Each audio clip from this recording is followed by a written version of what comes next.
Hello. हाँ जी, आज मैं आपसे फिर एक और बात अपने दिल की बताना चाहती हूँ। अभी जनवरी फरवरी की बात है, तो मैं कनाडा में थी। तो मैं डेली अपनी सिस्टर से बात करती थी वहाँ से, फरीदाबाद में जो मेरी बड़ी सिस्टर है। तो ऐसे ही काफ़ी 5-6 दिन हुए तो उसका फ़ोन नहीं आ रहा था। तो मार्च का फर्स्ट वीक था शायद, मार्च में फर्स्ट वीक में रात को 2:30-3 बजे, मतलब हमारे वहाँ के 3-4 बजे थे सुबह के, तो इंडिया में तो शाम के 3-4 होंगे। तो मेरी भांजी का फ़ोन, वॉइस मैसेज मुझे उसने किया कि मासी आप ना मम्मा का पता कर लेना, मम्मा बहुत बीमार है। मैं आपसे बताना चाहती हूँ कि बहनों के प्यार होता है जो, तो जब एक दूसरे पे कोई मुसीबत आती है तो कैसे जान निकल जाती है ना। तो जब मैं तो सोई हुई थी, सुबह जब मैं उठी हूँ तो मैंने देखा कि वॉइस मैसेज आया हुआ है, तो ऐसा लग नहीं रहा था कि मैं अभी फ़ोन करूँ। मुझे लगा कि मैं फ़्रेश होके अपना नहा धो के फिर पूजा करने के बाद फिर आराम से बैठ के बात करूँगी। तो जब मैं बाद में 10-11 बजे सुबह के, तो मैंने फ़ोन किया। मैंने कहा बेटा क्या, तो उसने बता वॉइस मैसेज में बोला कि मम्मा को कैंसर, ब्रेस्ट कैंसर है मासी, और आप बात करोगे तो मम्मा को अच्छा लगेगा। तो बस आपको मैं बता नहीं सकती वो दिन मेरा कैसा था, कैसा रहा, और कितनी मुझे घबराहट हुई कि मुझे ऐसा लगा कि मैं उड़ के अभी पहुंच जाऊं अपनी बहन के पास, है ना। तो मेरा तो बस, मैं आपको अभी भी ये बातें करते हुए तो मेरे अंदर से ऐसा हिचकी सी आती है कि भाई ये, मुझे ये लगता है कि मैं स्ट्रोंग वो नहीं है इतनी, लेकिन वो भी स्ट्रोंग थी, तो जो जीत गई है 2 बार। और लेकिन फिर जब मैंने उसको फ़ोन किया तो वो कहती हाँ हाँ कुछ नहीं है, मैं हो जाऊँगी ठीक, मेरा ज़्यादा वो नहीं है, ज़्यादा बड़ा नहीं है, तो कुछ ही सेंटीमीटर का था। तो चलो, मेरा बेटा और बहू गए हुए थे ऑस्ट्रेलिया उन दिनों। तो मैंने सोचा कि मैं अपने बेटे को बता दूं कि बेटा ये टिकट बुक करवाएगा मेरी, क्योंकि जब मैं बीमार हुई थी 2016 में, तो तब मेरी बहन ने इतनी सेवा की थी मेरी, तो बहुत ज़्यादा जीजा जी और बहन ने, मतलब उन्होंने, ऐसा था कि मुझे कुछ भी पता नहीं था मेरे घर में क्या है क्या नहीं है, बीमारी कहाँ से कैसे। और मेरे ब्रदर और भाभी ने भी बहुत सेवा की मेरी उन दिनों में। तो मैं उसी हौसले से मैं आज ठीक हूँ। तो बस ये कि, और 3-4 महीने के लिए मेरे भांजे ने उनको भेज दिया था मेरे पास कि जब तक मासी नहीं ठीक होगी आप नहीं आओगे। तो वो अपना घर बार सब कुछ छोड़ के मेरे पास आ गए थे। किचन संभाल ली, मुझे संभाला, सब पूरे घर को ऐसे उन्होंने रखा, हंसी मजाक करके मुझे मतलब हौसला देते रहे, और पता ही नहीं चला बीमारी कैसे निकल गई। तो वही मैं सोची थी कि आओ, जब मेरी सिस्टर ने मुझे इतना किया तो आज वो भी, उसको भी लगेगा कि बहन मेरी पास हो, क्योंकि अपने बहन भाई जब दुख में ना, अपने बहन भाई ही पास होने चाहिए, है ना। वो पास होते हैं तो बीमारी हमारी आधी ख़त्म हो जाती है उनसे बातचीत करके। तो मैंने बेटे को बताया तो बेटा भी मेरा बड़ा उदास और बड़ा एकदम से हुआ, उसका अटैचमेंट बहुत है अपनी मासी मासड़ और भैया से। तो उसने कहा कि मम्मा आपको जाना चाहिए, मैं बस आऊँगा ऑस्ट्रेलिया से तो मैं आपको साथ ही आपकी टिकट करवाता हूँ, आप भी चले जाओ। तो मैं तो जाने के लिए तैयार।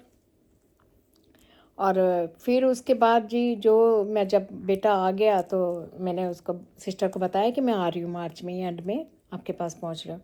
तो कसमें कुसमें देने लगी, नहीं आपने नहीं आना, नहीं आना है, क्योंकि मैं ठीक होंगी तो हम घूमेंगे फिरेंगे, है ना। अभी तो मेरी कीमो चलनी है, फिर रेडिएशन होनी है, तो काफ़ी लंबा प्रोसेस होता है इसका, कैंसर का। तो नहीं आएंगे, तो मुझे ये लग रहा था कि मैं केयर कर सकती हूँ उसकी, मैं उसको खिलाने पिलाने में उसकी मदद कर सकती हूँ, कि जो जैसे मैं अपनी डाइट लेती थी तो मैं उस हिसाब से उसको भी खिला सकती हूँ। लेकिन वही बात है कि जब वो जिद करने लगी कि नहीं नहीं अभी नहीं आना, जब मैं ठीक हो जाऊँगी ना तभी आना है, ताकि थोड़े दिन तो मेरे पास रह भी सकती है, हम घूम फिर भी सकते हैं। तो चलो, फिर मेरा डिले हुआ, तो फिर मैं अब ये अक्टूबर दिवाली पे मैं उसके पास पहुंची थी। और जिस दिन उसका ऑपरेशन हुआ था तो मैं वहीं थी। तो ऑपरेशन के टाइम बच्चों से मेरी 5-5 मिनट में बात हो रही थी कि ऑपरेट जब कर रहे थे उसका कैंसर। तो मैं बता नहीं सकती, पूरी रात ऐसे था, हिचकियाँ बंधी हुई थी और मुझे ये लग रहा था कि वो पता नहीं कैसे बर्दाश्त करेगी, इतना लंबा इसका ऑपरेशन होता है उस पे क्या बीत रही हो। मतलब जो उसको तकलीफ़ हो रही थी वो मेरे अंदर थी। ये मैं वीडियो इसलिए नहीं बना रही हूँ कि मैं आपको जगत में आपको सबको बताना चाहती हूँ। मैं प्यार की बात कर रही हूँ कि आजकल बहुत जो न्यू जनरेशन आ रही है उनमें इतना खिंचाव नहीं मैं देखती हूँ। जो हमारी उम्र के लोग हैं, ये अपने बहन भाइयों से जो जुड़े हुए हैं हम, तो आजकल के जो बच्चे हैं वो उनमें जो सगे बहन भाई भी हैं उनमें इतना खिंचाव नहीं होता है। तो मैं वही चीज़ें कहती हूँ कि जो पिछला हमारा टाइम था वो कितना अच्छा था। हम एक दूसरे को कैसे विश करते थे, कैसे दुख में खड़े हो जाते थे। तो आजकल ऐसा कुछ फील नहीं होता मुझे ना। थोड़ा सा ये लगता है कि बच्चे स्ट्रॉन्ग हैं या सब अपने अपने बिजी हैं थोड़ा सा काम में। तो बस वही कहते हैं कि जब परिवार होता है तो दुख भी आधा रह जाता है ना, अगर हमारे साथ दुख में कोई परिवार खड़ा है।